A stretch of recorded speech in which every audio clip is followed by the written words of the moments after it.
بسم الله الرحمن الرحیم. یو ټیبل به جوړ کړو. دا یو ټیبل شو. د لیاوټ منیو نه وروسته ډیزاین منیو. دا ډیزاین منیو هم د ټیبل لپاره ده. ګوره که چېرته ټیبل سلیکټ وي ډیزاین منیو به وي، که ټیبل نه وي سلیکټ ډیزاین منیو به نه وي. ډیزاین منیو لکه څنګه چې له نوم نه ډیزاین ده، نو دا منیو صرف او صرف د ټیبل د ډیزاین لپاره استفاده کیږي. که غواړئ چې ټیبل یو ښایسته ډیزاین ولري، کله چې موږ تاسو یو ټیبل جوړو، مثلا په دې کې ما یو ریزلټ جوړ کړی، یو څو نمرې وکړو. اوس که غواړئ چې دا ټیبل لږ ډیزاین ولري، نو موږ تاسو ډیزاین منیو نه استفاده کوو.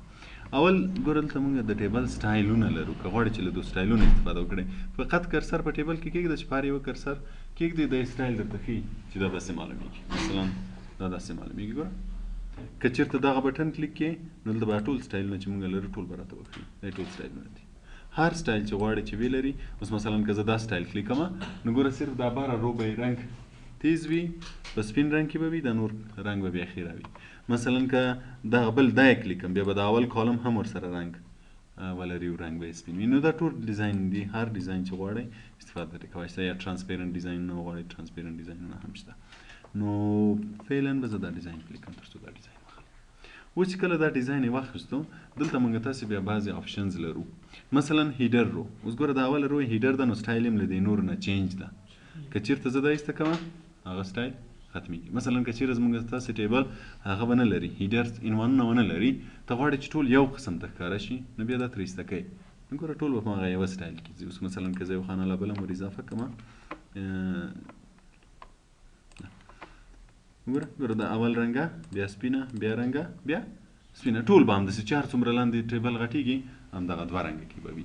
او که چېرته ډیزاین کې ورسره هیډر رو کلیک وي، نو بیا به اوله رو مختلف وي، نورې به بیا ټول یو شانته وي. پوه شوئ؟ په دې کې فرست کالم هم کولی شئ چې ګوره دا فرست کالم ډیزاین کې چېرې مثلا موږ دا ډیزاین اخیستی وي او زه ورته چې فرست کالم دی هغه ډیزاین ونه لري، کیدای شي چې ډیزاین ترې ایسته کړي، ډیزاین ورکړي. مثلا ټوټل رو چې د آخري رو یې هم همدا ډیزاین واخلي، لکه څنګه چې د اول رو ده. او یا دا ټول کالمونه چې دي یو رنګ ته شي، بیرته یې کلیک کړئ بیرته رنګ شي. لاست کالم، فرست کالم چې کلیک کړئ دا رنګ به واخلي، لاست کالم هم همدا رنګ شي. وینئ؟ یا کالم سټول که دا ترې ایسته کړو، کالم سټول یو رنګ شي. دا آپشنز دي چې کوم رنګ شي.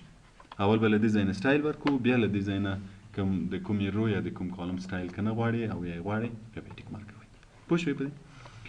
بل شیډینګ لرو. شیډینګ موږ تاسې اوله ورځ په هوم کې هم وویل، هوم منیو کې چې کله غواړو د یو ټیبل یا د یو خط بیکګراوند چینج کړو. اوس مثلا زه د دغه رو بیکګراوند چینجوم، کلیک کوئ، د دې ځای نه رنګ کلیک کوئ، هر رنګ چې کلیک کوئ هغه هماغه رنګ اخلي.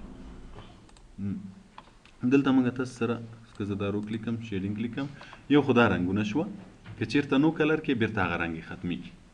او که مور کلرز کلیک کوئ، بیا له دې نه علاوه موږ تاسې دلته نور رنګونه هم لرو. مثلا که زه یو رنګ کلیک کوم، دغه اورنج کلر مې کلیک کو یا ګولډ کلر. که چېرته زه دغه ګولډ کلر کې لږ تغیرات راولم، مثلا لږ تور بخونه ګولډ غواړم، لږ سپین بخونه غواړم، نو په هغه صورت کې بیا موږ مور کلرز کلیک کوو. مور کلرز چې څنګه کلیک کوو، ګوره رنګ به هماغه رنګ وي. وینئ دلته نیو او کرنټ. کرنټ مطلب دا اوسنی چې موږ انتخاب کړی ده دغه ده، او نیو هم فعلا هماغه ده، ځکه چې موږ تر اوسه تغیرات نه دي راوستلي. نو دلته به هم ګوره دا پوینټر په همدغه ځای کې ولاړ وي، کوم رنګ چې دا و. نو له دې ځای نه که زه مثلا غواړم چې لږ تور بخونه شي، وینې دا به لږ راکم کړم. وینې نیو رنګ یې څه رقم شو، لږ تور بخونه شو. کرنټ داسې ده، داسې شو. مثلا زه لږ نور تور کړم یا لږ وایټ کړم. نو چې کله زه دا اوکې کړم، دا به هماغه رنګ اخلي او اوس به دا رنګ دلته بیا موجود وي. چې کله زه دا بټن کلیک کوم، دا رنګ به بیا دغه ځای کې جدا موجود وي. چې کوم بیا آینده کې بل ځای کې استفاده کول، بیا به ضرورت موږ ته نه وي چې بیا دا کلیک کول هغه ځای نه چینج کړو، راځه له دې ځای نه به یې اخلو.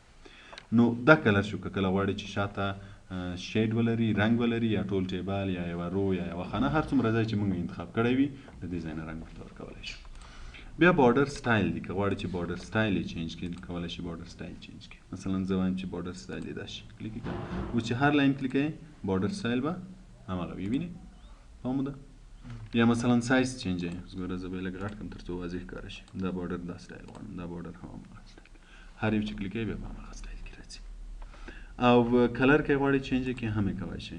دلته بیا ګوره مور کلر دا هر څه لرو. مثلا زه بارډر کلر دا غواړم چې کلیک کړئ هماغه رنګ به شي. یا که چېرته له دې ځای نه دا کلیک کړو، دا ټیبل زه سلیکټ کړم، له دې ځای نه بارډرز کلیک کړو، نو کولای شي چې بارډرز ترې ریموو کړي. مثلا زه نو بارډر کلیکم ترڅو ټول بارډر ترې ختم شي، آل بارډر کلیکم ترڅو ټول بارډر راشي، یا مثلا صرف د چار طرف آوټساید بارډر وي. دا کوم بارډر وي کوم بارډر نه وي له دې ځای نه کلیکوای شي چې طرف هم بارډر ولري طرف هم بارډر ونه لري. پوه شوې؟ دې ته بارډر وایي. او بل د بارډر پرنټر په دې باندې هم کولای شي چې بارډر جوړ کړي. مثلا دا لاین یې جوړ کړي، دا چې د دې ځای د هر ډیزاین کلیک کړی وي هماغه جوړولی شي. دا سټایل د ډیزاین شو د ټیبل. که چېرته په ټیبل کې غوښتل چې تغیرات راولئ سټایل لږ ښه ورکړئ نو بیا په ډیزاین مینیو نه استفاده کوئ. په ټیبل کې خو به اوس سوال نه لرئ. پوه شوې په ټیبل باندې؟ یا انسرټ منیو کې دا ټیبل و چې کله موږ تاسو غوښتل ټیبل جوړ کړو په څو طریقو هم جوړوای شوی، او بیا چې ټیبل جوړ شي ورسره ویو منیو اضافه کیږي، لیاوټ منیو اضافه کیږي، ډیزاین منیو چې په لیاوټ کې موږ د ټیبل په لیاوټ کې تغیرات راوستل چې رو اضافه کې، کالم اضافه کې، الاینمنت یې چینج کې، ډایرکشن یې چینج کې، فارمولا ورکې، دا ټول په لیاوټ کې و. او ډیزاین کې موږ ورته ډیزاین ورکوو. نو ټیبل ډیزاین موږ دا شو، لیاوټ موږ دا شو. بیرته راځو انسرټ. انسرټ مطلب ورچول. نو اوس موږ تاسو بیا دلته لرو پکچر. کله غواړئ چې عکس ور اضافه کړئ، مثلا دلته یو ډاکومنټ جوړوي یا ریپورټ جوړوي، زه غواړم چې دغه ځای کې یو عکس اضافه شي، او په داسې حالت کې ور اضافه کوم چې مثلا خط هم لرم. مثلا دلته زه پاراګرافونه لرم، دغه ځای کې یو عکس فعلا ور اضافه کوم. انسرټ پکچر. کوم عکس ور اضافه کوئ؟ له هر ځای نه چې عکس ولرئ یو عکس راواخله ترې. زه به د فوټوشاپ عکسونه څه دغه ځای نه به یو ساده عکس راواخلم. دا عکس نو چې چېرته هم کرسر ایښی عکس به راشي. خو ګوره کرسر موږ دلته ایښی وو او عکس دلته راغی. ولې؟ ځکه چې دا عکس غټ ده، هلته نه ځای ایښي. کیدای شي زموږ مارجنز ته دې ځای پورې وي، نو عکس هلته ځای نشته. که زه دا چېرته لږ ووړ کړم نو دا به ګوره خپله هلته لاړ شي. وینې؟ که یې بېرته غټ کړمه بېرته به لاندې راشي. اوس که زه دا غواړم چې لږ نور هم ووړ کړم، مثلا دومره قدر ما دا ووړ کړم، دی دلته راغی. اوس مثلا زه غواړم چې په دې عکس کې بعضې تغیرات راولم، مثلا رنګ یې ورته سم کړم، بیکګراونډ یې سم کړم، یا دا خط یې دغه څنګو ته راولم.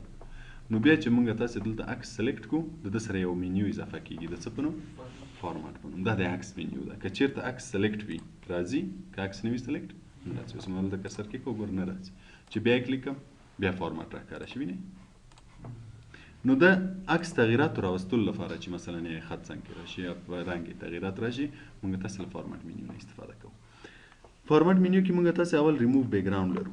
که غواړئ چې د دې عکس بیکګراونډ ریموو کړئ، یګان عکسونه که غواړئ چې بیکګراونډ یې ریموو کړئ، اوس ګوره زه دا کلیک کړم د دې بیکګراونډ به ریموو شي. دلته ځینې د چوکاټ راځي، څومره قدر ځای غواړئ چې ریموو شي. مثلا دا به لږ ور زیات کړو، دغونه ځای دې پاتې شي، دا نور بیکګراونډ دې ریموو شي.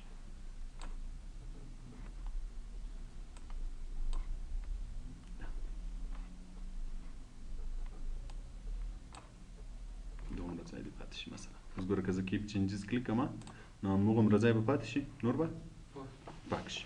دا بیکګراونډ ریموو شو. کله غواړئ چې بیکګراونډ کې بعضې تغییرات راولئ، بعضې ځایونه ریموو کړئ، ریموو کولی شي.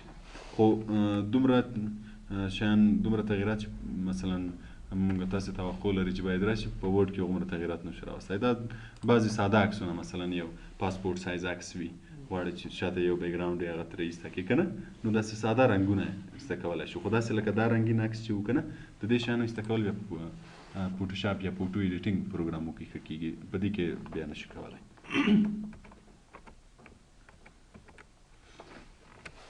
په ریموو بیکګراونډ پوه شوئ. زیاتره پاسپورټ سایز عکسونه چې یو څوک مثلا راپور کې اچوي که نه، بیکګراونډ یې یو رنګ وي یا حداقل 2-3 رنګه وي که نه، چې څومره یې رنګونه کم وي هغومره یې په دې کې ښه ریموو کولی شي. او که چېرته ډېر زیات وي لکه دا چې و، بیا په ورډ کې نشي کېدلی.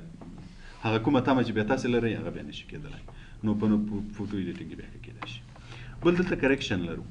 که غواړئ چې عکس مثلا رنګ یګان وخت چې موږ عکس اخلو لږ تور راشي که نه، یا مثلا عکس اخلو رڼا ته ډېر سپین راشي، نو له دې ځای نه بیا جوړولی شو. دلته موږ تاسې برایټنس او کانټراسټ لرو. مثلا که یو عکس غواړئ چې لږ سپین غوندې ښکاره شي، وینئ، روښانه، یا لږ تور غوندې ښکاره شي.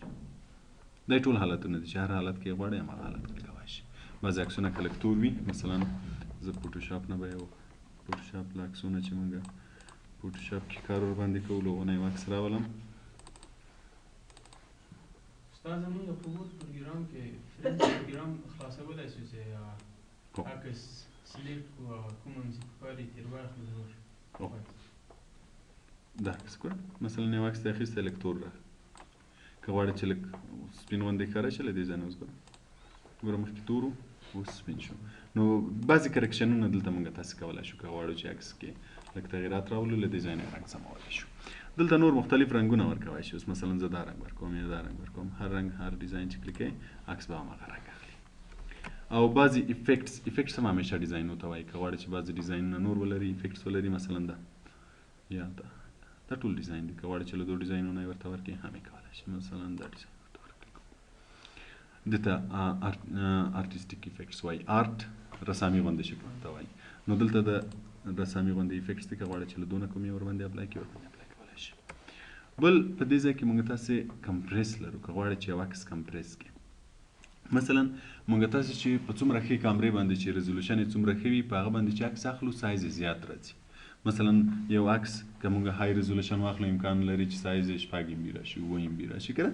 د MB په حساب یې سایز زیات راشي نو که چېرته داسې های ریزولوشن عکسونه موږ راخلو ورډ کې اچوو مثلا یو راپور جوړوو په هغه کې اچوو نو بیا چې دا ورډ فایل موږ سیف کړو د سایز زیات راځي مثلا په ایمیل کې غواړئ چې یو چاته یې واستوئ خو د سایز زیاته په ایمیل کې نشي استولی ولې نشي استولی چې موږ تاسې دلته عکسونه داسې عکسونه ور اچولي چې د هغه سایز غټ ده نو بیا په هغه صورت کې موږ له چیز نه استفاده کوو له کمپریس پکچر نه استفاده کوو مثلا دا عکس ما ور اچولی دا به زه په ډیسکټاپ باندې سیف کړم د ورډ پکچر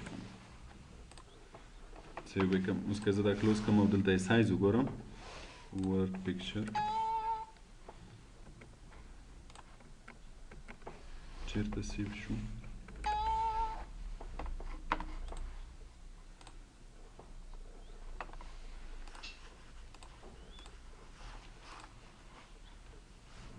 مای ډاکومنټ کې مې سیو کړی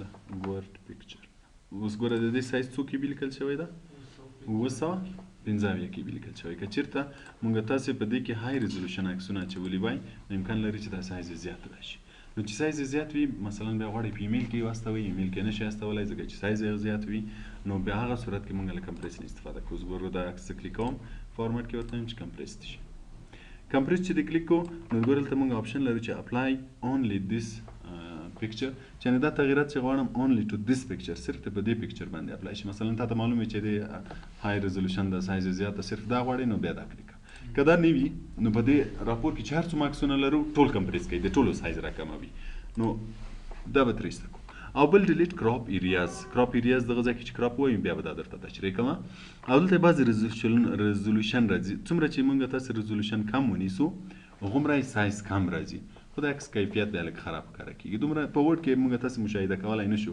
خو په فوټو ایډیټینګ پروګرامو کې بیا ښه مشاهده کېږي چې ریزولوشن څه ده نو فعلا موږ تاسې دغه ایمیل یا یوز کړن ډاکومنټ فعلا به دا کلیک کوو اوکې به یې کوو اوس که زه دا کلوز کړم سیو یې کړم اوس به یې سایز څو ته راکم شي یا ریفریش به یې کړم ورډ پکچر اوس هم تقریبا هماغومره ده ځکه چې دا عکس دومره های ریزولوشن نه و څومره چې یو عکس های ریزولوشن وي موږ په یو ډاکومنټ کې اچولی وي سایز یې ورسره زیات راځي نو بیا په هغه صورت کې چې موږ یې سایز راکم کړو د عکسو له کمپریس نه باید استفاده وکړو خو که عکس های ریزولوشن نه وي بیا سایز کې دومره زیات تغییرات نه راځي بل چینج پکچر که غواړئ چې دا عکس چینج کړئ د په ځای یو بل عکس راشي نو بیا چینج پکچر کلیک کړئ اوس ګوره دلته درته وایي چې انټرنیټ فعلا نشته یعنې که غواړئ چې انټرنیټ نه یې واخلئ که نه نو انټرنیټ نشته زه له انټرنیټ نه له کمپیوټر نه اخلم په هغه صورت کې بیا ورک آفلاین کلیک کوو ورک آفلاین دا مطلب چې له انټرنیټ نه له کمپیوټر نه کمپیوټر کې چې مې چېرته عکسونه ایښي دي نو بیا ورک آفلاین کلیک کوئ اوس به ګوره دا راشي مثلا زه دا عکس غواړم انسرټ به یې کړم ګوره اوس به د هغه عکس په ځای دا عکس راشي نو که چېرته م د یو عکس په ځای بل عکس راوسته نو په هغه صورت کې بیا چینج پکچر کلیک کوئ بل موږ تاسې دلته ریسیټ پکچر لرو ریسیټ مطلب چې عکس بیرته اول حالت ته راولي کله که مثلا موږ په عکس کې ډېر زیات تغییرات راوستوي او غواړو چې بیرته هغه اولنی حالت اختیار کړي نو بیا به ریسیټ کلیک کوئ عکس به بیرته اولنی حالت اختیاروي بل دلته بعضې سټایلونه دي که غواړئ چې دا سټایلونه ورکړئ مثلا زه داسې یو چوکاټ ورکوم دا ټول سټایلونه دي هر سټایل چې کلیک کوئ عکس به هماغه سټایل بل په دې ځای کې بارډرز لرو فارمټ منیو کې پکچر بارډر که غواړئ چې بارډر خپله ورته تعین کړي ګوره دلته موږ که دا ډیزاین کلیک کوو وینې دی به بارډر واخلي خو که خپله غواړئ چې بارډر ورته ورکړئ بیا به له دې ځای نه مثلا زه غواړم چې بارډر په دې رنګ کې ولري یا په دې رنګ کې ولري هر رنګ کې چې بارډر کلیک کړئ په هماغه رنګ کې به بارډر ولري نو اوس مثلا زه دا کلیک کوم چې د دې رنګ کې بارډر ولري. بل دلته موږ تاسو سره ویت شته چې دا څومره ډبل وي څومره نازک وي دا بارډر. اوس مثلا که زه په دې کې سایز لږ زیات کلیک کوم نو بارډر به لږ ډبل کیږي، که کم کلیک کوم بیا به کمی. د دې ځای نه موږ تاسو سایز انتخابولی شو چې باید څومره قدر سایز واخلي. او بل دلته بعضې سټایلونه دي چې په کوم سټایل کې راشي. مثلا که غواړئ چې په دغو سټایلو کې راشي کولی شئ دلته مور لاین کې کلیک کوئ، له دې ځای نه هم کولی شئ چې بعضې تغیرات په سټایل کې راولئ چې صرف هم باید ولري. دا بارډر شو. او که بارډر نه غواړئ نو بیا نو آوټ لاین کلیک کوئ تر څو بارډر یې ختم شي. بل بیا پکچر افیکټس دي. افیکټس ما درته ویل چې بعضې ډیزاینو ته وایي، لکه دلته چې موږ تاسې آرټسټیک افیکټس درلود، دلته پکچر افیکټس لرو. دا ټول ډیزاینز دي. زه به یو دوه درې درته وایم، نور به بیا تاسې خپله وګورئ. مثلا اول شیډو. شیډو مطلب سیوری ولري. که چېرته غواړئ چې دا عکس سیوری ولري له دې ځای نه کولی شئ. مثلا زه دا عکس کلیک کوم یو څه سیوری به ولري. یا مثلا ریفلیکشن چې دوباره ښکاره شي. مثلا زه دا ریفلیکشن ورکوم، ګوره یعنې دوباره ښکاره شو لږ لاندې. یا مثلا ګلو ورکوي چې چار طرف داسې لږ ډیزاینز غوندې ولري. دا ټول د پکچر افیکټس دي. نو هر افیکټس که غواړئ چې ورباندې اپلای کړئ افیکټس ورکولی شئ. دا افیکټس نو بیا تاسو یو یو دانه سره وګورئ.